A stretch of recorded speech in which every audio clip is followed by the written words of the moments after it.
Spend your teenage years not taking school seriously, eating poorly, and developing bad habits. Become incredibly insecure after constantly seeing people on social media living the life you wish you had. Go through each day with negative thoughts, never taking the time to look inward and fix your problems. Decide to skip the gym because you're afraid of being judged. And honestly, working out is painful. Come home every night, get in bed, and scroll endlessly through Instagram and TikTok, absorbing as much blue light as possible. Never talk to that girl or start that business out of fear of failure, because while you may not be happy now, staying the same is much easier than making real changes. Consider self-improvement for a moment, but convince yourself that you have your whole life to focus on that. Go through the motions day by day until you end up in a low-paying, soul-crushing job that barely covers rent. When you get home, escape into video games, porn, drugs, alcohol, or anything else that keeps you distracted.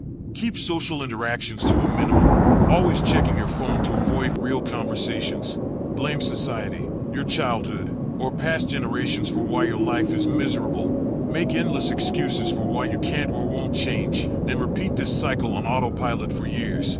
Then, one day, wake up and wonder, what could my life have been? Or start today, improve now.